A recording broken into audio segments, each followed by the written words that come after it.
Well, it's so good to have you here across all 12 of our locations. And if you happen to be streaming online with us, then glad you're joining us as well. We're actually in a series of studies that we've entitled I Quit. And in this series, we're talking about the fact that God has designed you and I to experience some amazing things in life, a remarkable life. But in order to experience what God has designed us to experience, we don't necessarily always have to add things to our life. We may actually have to take some things away.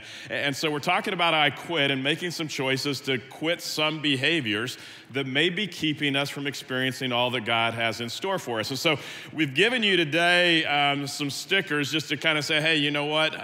Remind yourself of some of the commitments that you're going to make over this series. And so you can put this at home, you can take it to your office, you can put it in the car, wherever you need to put it to remind yourself to say, you know what, there's some things I need to quit or choose to quit in order to experience all that God has designed me to experience. So today, I actually want to challenge you to make the choice to say, I quit complaining. I quit complaining. Recently, some folks did a survey, just informal survey, to learn what kind of things do we typically complain about? And what they found is we all tend to complain about the same things. We just kind of come at them from different perspectives. For instance, a lot of people complain about their jobs and they'll say, I don't like my job. I don't like the people that I work with. But then the survey also found an equal number of people said they complained about the fact that they didn't even have a job, that they wanted a job. And some people complain about having too much to do. And they're just, I don't have enough time, I'm just overwhelmed with all that I have to do. Same number of people complained about the fact that I don't have enough to do. I'm just going crazy, I'm bored out of my mind. And survey also found that the complaints of men and women are actually very different. Different kind of complaints. Women, some of them complained about not having children at home. Other women complained about having children at home. And some women complained about their husbands not living up to expectations. And then a lot of women complained about not having a husband at all. And so it just kind of was all over the board. And when it came to men were just deeper, I guess, because men tended to complain about things like traffic and bad drivers and potholes in the streets. And so way to go to the men for complaining about significant things in life and like potholes and traffic. One man actually complained about people who put the roll of toilet paper on the wrong way. And I've got to say, I agree with this guy. I mean, I think about that. I can understand why he would think it's wrong, because there is a wrong way to put the paper on the roll. I mean, all of us know it goes over, not under. And if you can't be trusted to put it on right, you shouldn't be allowed in the bathroom, maybe. I don't know. And we laugh about what people complain about, and you kind of go, okay, it is annoying. Hearing people whine, hearing people complain, it's an annoying thing. But really, what's the big deal about it? I mean, why do I need to quit when it comes to complaining? Is it really that big a deal? And I would say, you know what, here's the deal. If you want to live a remarkable life, if you want to experience life to its fullest, if you want to experience life the way God intends for you to experience it, you've got to say, I quit.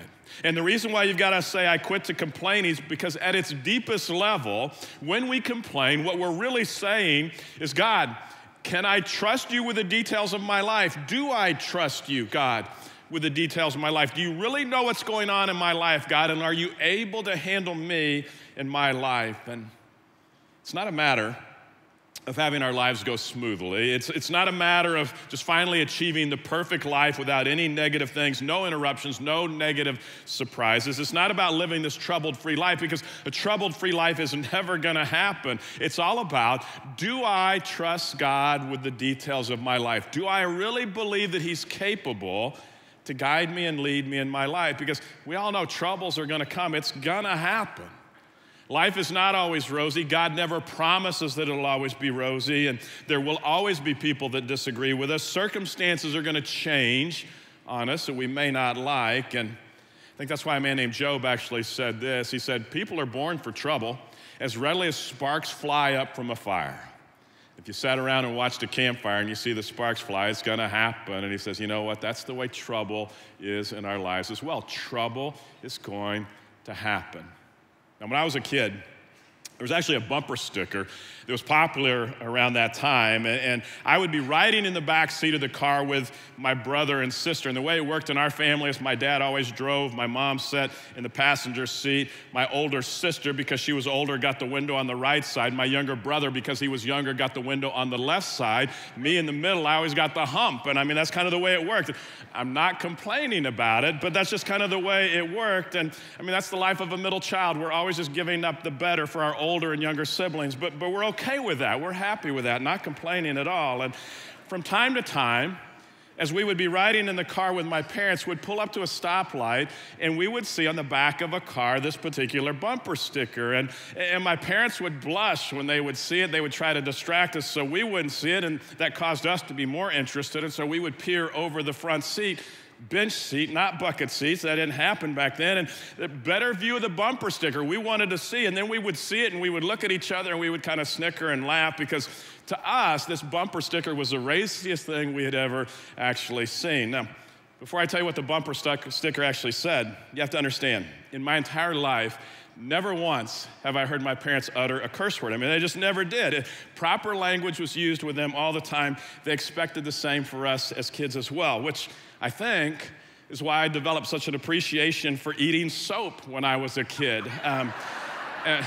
Lots of soap I would have opportunity to eat. I don't know if parents still do that today. I'm not even sure if it's legal anymore. It's probably considered abuse. We did it with our kids, and what I know is it works. It really does work. I mean, I can't say any word that even resembles a curse word. I have to spell them out if I'm telling somebody about something like that. Ruth and I will spell them out to each other, and people will say, David, you're such a prude when it comes to your language. And I say, you know what? You'd be a prude too if you ate as much soap as I did as a kid growing up. And so that's what made it exciting when we would pull up to the intersection, see the car in front of us, and it would have this bumper sticker on it. And I mean, you've seen it before. You know the word. Count of three. Let's all say it together. One. No. We're not going to do that. Some of you I would have had to send to the bathroom to wash your mouths out with soap, but at least it would be liquid soap. I mean, when I was a boy, and I'm not complaining, but when I was a boy, we didn't have liquid soap. And so my mom, she wanted to see teeth marks in that bar of soap. She wanted a chunk to be gone out of that bar of soap. None of this kind of wishy-washy liquid soap stuff. But again, I'm not complaining, but it happens. Stuff happens. It just does. That's the way life is. And rather than complain about it, God says, you know what? There's a different way to approach the things that happen in our lives. So I ask you to grab a Bible, open it up to James chapter 1, page 930 in the Bibles there at your seats. There should be Bibles around you in the Bibles at your seats of all of our locations. Near the back of your Bibles, James chapter 1, page 930. Now, the words that we're going to read are written by a man named James. James was the half-brother of Jesus, which means he was the biological son of Joseph and Mary. And what's amazing about the words that James wrote is that when James was growing up with his brother Jesus, he thought Jesus was crazy. He wasn't buying any of this nonsense that Jesus was speaking when he would talk about being the Son of God. And I think James would say, he's no more the Son of God than I'm the man on the moon. He just wasn't buying it. And even when he saw his brother die on a cross and be buried in the grave, I think he probably was thinking, you know what, it serves him right. What else would you expect if you go around telling people you're the Son of God? And yet then something very incredible happened, totally turned James' world upside down. And after Jesus' death, after Jesus' burial, and Jesus was dead and he was buried in the ground, James actually had an encounter with Jesus. And all of a sudden, he realized Jesus isn't dead anymore. He's alive, and it rocks James' world, and he makes this complete turnaround from going to thinking his brother is just kind of a lunatic and crazy to actually becoming one of the greatest spokesmen for Jesus in his day. And Jesus was alive, and it made all the difference in the world for James. And so James actually writes these words 2,000 years ago, and you know what? What we discover as we read the words of James, stuff happened back then, too. That's not something new. Always been true, stuff happens. And so he writes to tell his peers how to handle the stuff of life, how to handle the adversity, how to handle the difficult times. And let me just give you a hint up front.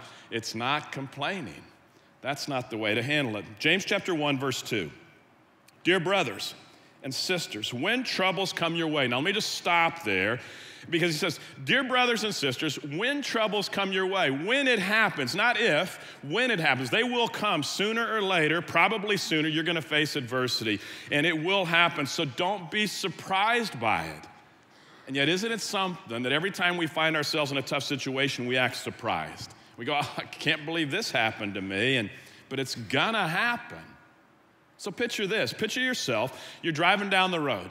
You pulled out of your driveway and you're out headed on the road. You're headed out towards vacation. The sun is bright. You're driving your shiny new convertible. No, it's not a convertible Mustang. It's a Camaro. This is a dream, not a nightmare. And so you're driving down the road and the top is down and the music is blaring and you don't have a care in the world. And you think, we're heading on vacation. What could possibly go wrong? And then without any warning, there's a sudden jolt. And the car swerves to the right, and it just comes to a halt. And you get out to see what happened, but you know what already happened. I mean, you hit a giant pothole, you blew out a tire, and suddenly, as quickly as it had started, it's all over again. And which I think is why men are concerned about potholes. It all starts with potholes, and that's why we're concerned about that. But trouble is going to happen. It just does. Stuff happens, and trouble may be just a phone call away. Maybe the doctor calling to say, you know what, I'm sorry, but it is cancer. Maybe the voice on the other end is informing you that, you know, your daughter has just been arrested, or you may be fired for no apparent reason, or someone you trusted started spreading lies about you, or your husband decided he just didn't want to be married anymore, and the list of possible troubles is endless. And so the way do we respond to it? Again, James chapter 1, verse 2, dear brothers and sisters, when trouble comes your way, consider it an opportunity for great joy. When trouble comes your way, consider it an opportunity for great joy. I don't know about you, but I look at this and I go, really? James, are you nuts? Do you understand what kind of things I go through? When troubles come my way, be glad, but actually consider myself fortunate. Really? Is that really what I'm supposed to do? Another translation of the same sentence says it this way. It says, when all kinds of trials crowd into your life, and they will, when they crowd into your life, don't resent them as intruders, but welcome them as friends. I go, really? I tend to think of them as intruders. I don't tend to think of them as friends. And so you kind of step back and go, let's just be real here. I mean, this is not the natural response. The natural response is anger. Yeah. The natural response is complaining. The natural response is despair. It's running away. But great joy, welcoming them into my life as friends, I mean, that's not the way I tend to respond. And it's just not natural, which I think is James' whole point. When you find yourself with difficult times, don't respond in a natural way. Instead, it's something supernatural that's needed. A supernatural response that's only made possible by God's Spirit inside of us, enabling us to look at that situation the way God sees it, not necessarily the way we would see it, and it's not natural. I think what that tells us is you can't trust your feelings when things are going bad. You can't trust your feelings. We've got to rely on God's Spirit in times of trouble. And when people you love are in great pain, or when you're facing a senseless tragedy, when a friend turns against you, and when life is kind of tumbling in all around you, your feelings are not going to be an accurate guide for you. If you go with your feelings, you're going to complain. If you go with your feelings, you're going to run from the situation. Everything inside of you is going to see it as a negative experience. But remember, God may see the whole thing very differently than you. And isn't it funny how when things go bad, it's God's fault? God, what are you doing to me?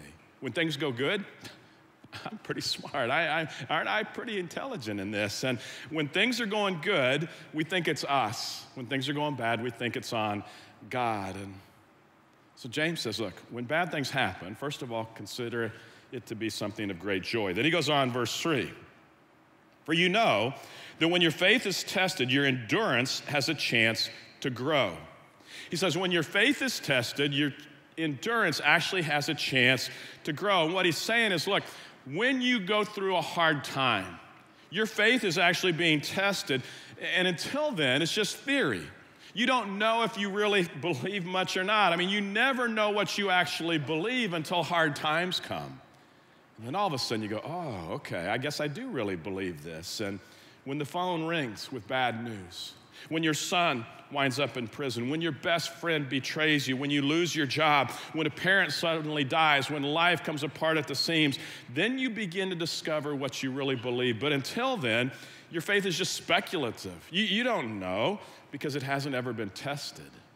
And James says, you know what? You can talk about God all you want to. You can show up at church and sing about God every week. You can sing about God and raise your hand. You can wave your hand as you sing about God.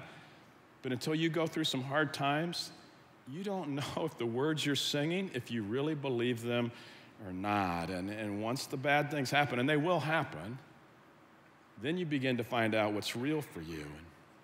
So James says, hard times are actually some of the best times for us, for our endurance to actually grow, for us to grow stronger, for us to be more mature. And I actually read this week an interesting challenge by a guy named Ray Pritchard. He said, when hard times come, then be a student and not a victim. Be a student and not a victim. And then he kind of talked about the difference between a victim and a student. So let me just kind of give you some examples. A victim, when hard times come, it says, why is this happening to me? Well, a student is going to say, what can I learn from this? A victim is going to say, others are to blame for my problems. A student is going to say, how much of this did I bring on myself? A victim is actually going to say, life isn't fair, but a student is going to say, this could have happened to anybody. It just happened to happen to me. And a victim is going to say, God's trying to punish me. A student is going to say, God is helping me grow. He's given me an opportunity here. A victim is saying, the deck of life is stacked against me. There's no hope. But a student says, you know what? If God wants, he can reshuffle the deck anytime that he pleases. A victim says, I worry about what other people are going to think about me in this situation. A student says, you know what? The only thing that really matters is what God thinks about me. And all of a sudden, we take on the role of a student instead of a victim. And I know that's not popular today. Today, the trend is, man, let's be a victim. And a lot of things are going to happen to us beyond our control. And we've got a choice, James says, on how we respond. We can play the victim, we can play the student, but it's our choice how we respond. He goes on, verse 4. He says, so let it grow. For when your endurance is fully developed, you will be perfect and complete, needing nothing. He says, let it grow. Let what grow? Let our endurance grow. It could even be let our troubles grow, but let it grow. For when your endurance is fully developed, when you have been tested, when it's been strengthened, you'll be perfect and complete, needing nothing. Doesn't mean you'll never step up again. It doesn't mean that you'll have a perfect world. It just means when things come at you, when stuff happens to you, then you won't be blown over by it. You'll be able to withstand whatever is coming your way. So let it happen, is what James is saying. Don't try to back away. Don't complain about it. Don't short circuit it. I like the way the Message actually interprets this. It says, don't try to get out of anything prematurely. And that's what we tend to do when hard times come. We go, man, I just need to get out of this as quickly as I can. We try to avoid it as much as we can. And the danger is, if we try to get out of it too quickly, then we're going to short circuit the process that God is putting into our life so that we can actually become more mature, so that we can actually grow in our endurance. And a few years back, John Piper actually wrote an article. And in this article, he said, in every moment of our lives, God is working. He said, in every moment of our lives, God may be doing 10,000 different things. He said, 10,000 things in any moment of our lives God may be doing. But he said, typically, we only see 3 of those things. We don't see all the other 9,997 things. And his point is, God is doing so much more in our lives than we could possibly grasp. And we can't imagine all that God is doing. And so what we do is, because we don't understand all of it, we start complaining. And we start moaning and griping. And John Piper says, for us, it's like little kids peering through a keyhole in a door where you're just kind of peeking through the hole and trying to see what's on the other side. And you can see 3 things, but you can't see the other 9,000 things that are there. And the danger comes when we assume what we can see through the peephole is all that's there. And we forget that, you know what, God is doing so much more than we could ever imagine. Now, you may never have looked through a keyhole, but what about, you know, when you're in the hotel room, there's a little peephole in the door and somebody knocks on the door and you look through and you can kind of see, enough to know if they're friend or foe, but you can't see everything going on in the hallway. Or it's kind of like when you're backing your car up and you've got the camera and it's showing you what's behind you, and you can see enough to back up, but you wouldn't want to drive that way all the time because there's so much more going on that you can't see on that camera. And we can see a little bit, but we know we're missing a lot. And so John Piper says, you know what? 10,000 things God is doing. We're seeing this, and we complain. We say, God, what are you doing? Well, there's so much more that he's doing. We just can't see it. We just don't know it. And right now, that means God may be doing 10,000 things in your life right now, in your life. And you see 3 of them. And you're complaining and saying, God, what are you doing? He says, well, I'm doing a lot. You just can't see it. I think that's why Solomon said these words. He said, God has planted eternity in the human heart. In other words, we all know that there's eternity out there somewhere in some fashion. Even so, people cannot see the whole scope of God's work from beginning to end. In other words, we see 3 things, not 9,997 things. We see 3 things, and that's just kind of the way it is. We don't know everything that God is doing in our lives. So you say, okay, David, I get it. Quit complaining. But what's the big deal, really? Does it really matter if I complain? I mean, what if I don't quit complaining? Is it really that big a deal? And can I say to you, yeah, it actually is a big deal. It actually, I would say it's dangerous for you. And let me give you a couple reasons why. One of the reasons is when we complain, we just continue on in our immaturity. We never actually mature at all. And yeah, you can keep complaining, but you're never going to grow up. And I say, how sad is that to never actually grow up? I suppose when I was a kid, because I couldn't curse, when I would be mad at my sister or brother, in all of my anger and with all the feelings that I could muster, I would get mad at them and I would say, why don't you just grow up, won't you? And it was just kind of, because not growing up, I mean, it's just, you go, how sad would that be? To never mature, to never grow up. But that's not the worst of it. The real tragedy, and I feel obligated to tell you these next 2 points because you need to understand there are ramifications to our choosing to complain. And so one is we may never mature, but the bigger issue is really when we complain, it's offensive to God. And when I say it's offensive to God, it actually offends God when we complain. Turn in your Bibles to Exodus chapter 16. Go back to the beginning of the books of the Bible. Exodus chapter 16 is page 56. And when you read the Old Testament, that's the part of the Bible before Jesus, then a pattern quickly emerges. You look and you listen to the people, and very quickly you realize they're just normal people. They're normal people that are being written about in the Bible. But you also begin to realize they're kind of like us. They're complainers. They would do a lot of complaining. Exodus chapter 16 talks about group of people from Israel just coming out of slavery, 400 years as slaves. Chapter 16, verse 1. Then the whole community of Israel set out from Elim and journeyed into the wilderness of Sin, between Elim and Mount Sinai. They arrived there on the 15th day of the 2nd month, 1 month after leaving the land of Egypt. There too, the whole community of Israel complained about Moses and Aaron. So they haven't even been out of slavery for 30 days and they're already complaining. It's kind of like us with the weather. You know, we're happy that it's sunny today, but in a couple of days we'll be complaining because it's too hot. When is it going to rain? And that's just kind of the way we are. Verse 3, if the Lord had killed us back in Egypt, they moaned, there we sat around pots filled with meat and ate the bread we wanted. But now you have brought us into this wilderness to starve us all to death. And so they start complaining. God is gracious to them. He sends them meat. He sends them bread to eat every single day. It's an amazing story. You ought to read it sometime, but not now. Right now, go over to Numbers chapter 11, page 114. A couple books over, Numbers chapter 11. I just want to continue on the story. I want you to see what happens to these people. Numbers chapter 11, page 114. Let me begin chapter 11, verse 1. Still complaining. Soon the people began to complain about their hardship, and the Lord heard everything they said. This time, then the Lord's anger blazed against them, and he sent fire to rage among them, and he destroyed some of the people in the outskirts of the camp. Then the people screamed to Moses for help, and when he prayed to the Lord, the fire stopped. Apparently, they pushed a little too far. Apparently, our complaints offend the heart of God. In other words, it arouses God's anger. It just ticks him off, and apparently there comes a point where God says, you know what, you're complaining too much. Enough, I'm done. And I don't know where that line is, But what it says to us is he takes our complaining personally. It personally offends him. And I think it's because when we complain at our deepest level, what we're saying is, God, do you know what's going on in my life? God, do you know what you're doing to my life? God, how can I trust you with my life? I can't trust you. God, I don't like what you're doing here.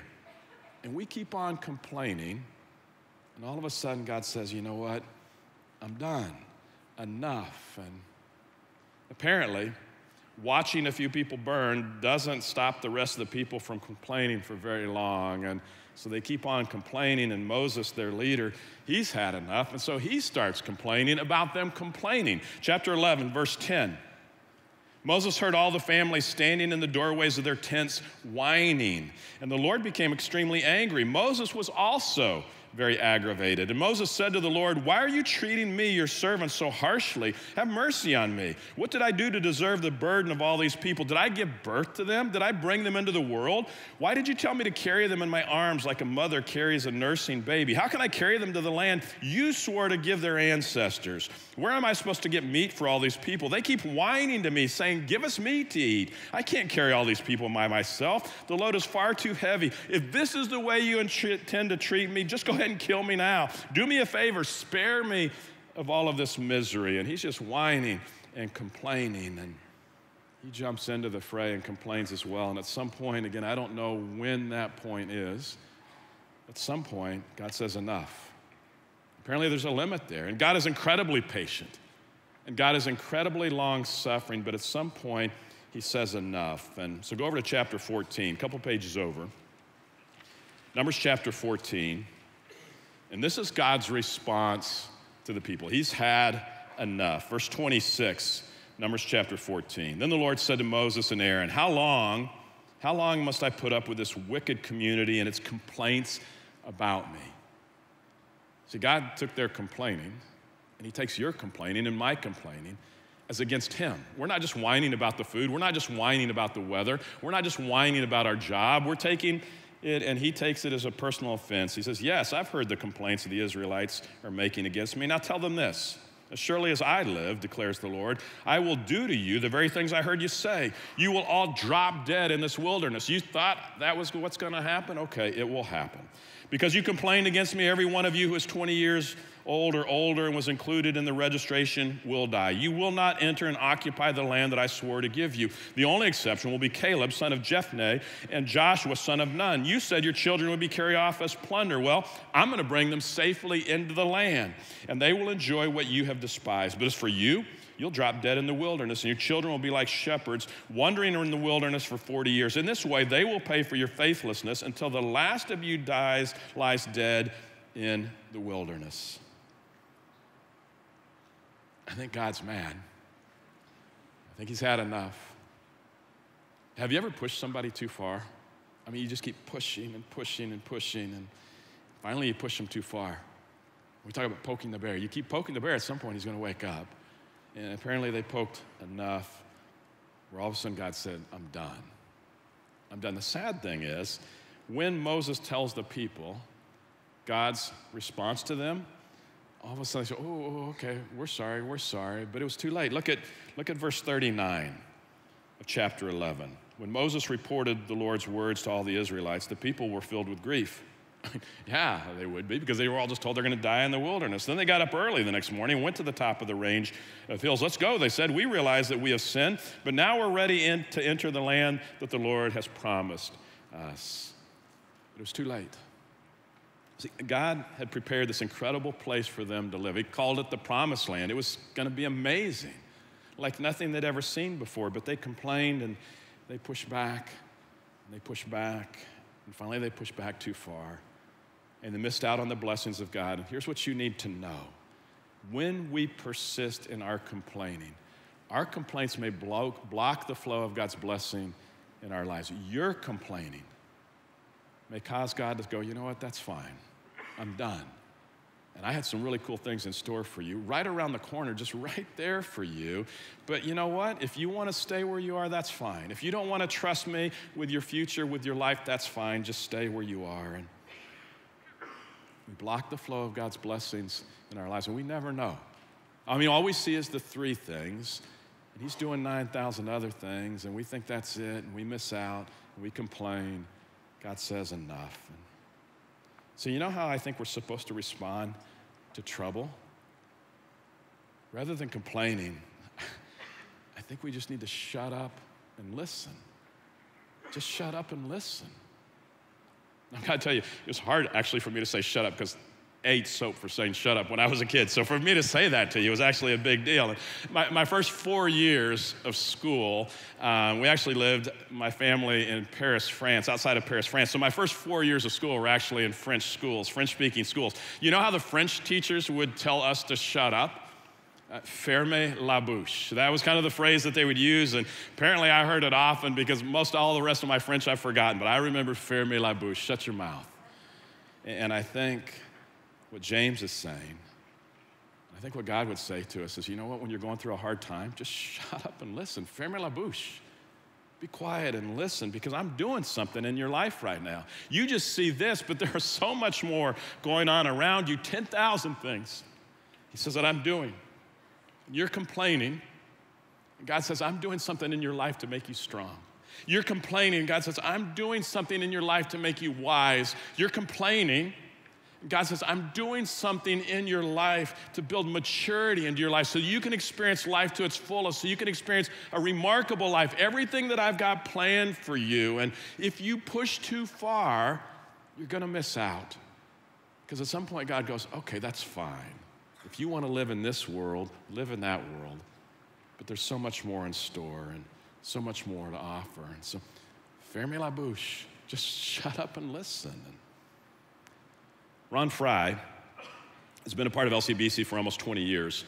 Ron Fry has a lot of reasons to complain about his life. But rather than complain, at some point he decided just to shut up and listen to God.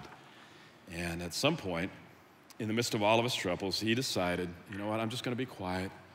And I'm going to listen and see what God has to say to me. And so I want you to listen to Ron's story. As you listen to Ron's story, can I just challenge you again? Maybe for you, the best thing you could do today is just shut up and listen. Fermez la bouche. Listen to Ron's story.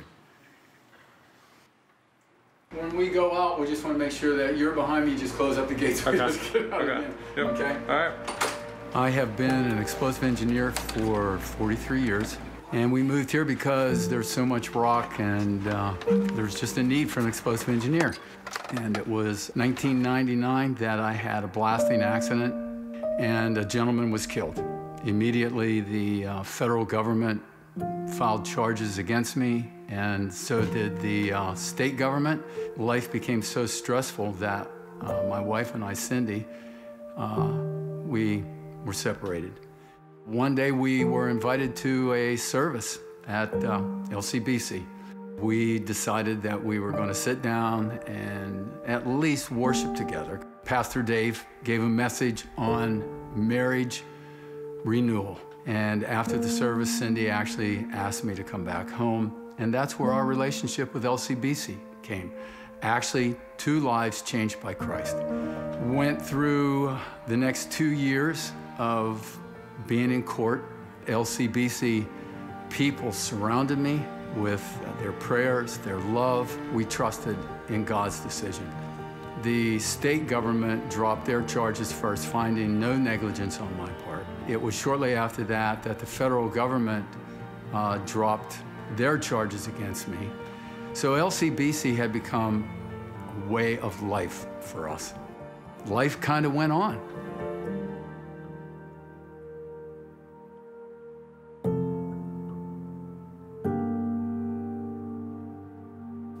The diagnosis was not very good. God, why is this happening to me? Why me? Again, after I went through all that I went through years ago with the blasting accident, why now cancer? They were telling me then that if I did not do what they recommended that I do, that within 6 months the cancer would metastasize to the point that I would be close to death. I prayed that God would lead me in whatever direction He wanted me to go. In Genesis, it spoke of when God put Adam and Eve in the garden. He said that there was everything that they needed everything. So what I did is I began more organic treatment of my cancer. It was also at that time that I started to do more prayer and Bible study. Before I was diagnosed with cancer, I would probably pray once a day, and I would give God my time in Scripture when I felt that I wanted to give God that. And now I was giving God more of that. And He continued to lead me so many places in Scripture as to where I felt that I needed to go. My oncologist kept telling me, whatever you're doing, keep doing. You are a miracle. And I kept reminding him, it's not me that's the miracle. God is performing a miracle in me. By December of 2016, which would have been 1 year after my cancer diagnosis, I had a CT scan done. And in that CT scan, it showed that the cancer metastasis had completely stopped. There was no cancer in my liver or in my lungs, which is where colon cancer initially spreads to. That cancer diagnosis was devastating to me. But the big thing that I found out is that no matter what the circumstances, whether it's financial troubles, maybe marital problems, no matter what that thing that comes up in your life it is, that the answer is to take it to God. This was my mountain. This was my mountain to move, and God is moving that mountain for me. And I believe that one day that I will be cancer-free. And I give all that glory to God, because it's not about me, it's not about what I'm doing, it's about what God is doing with me.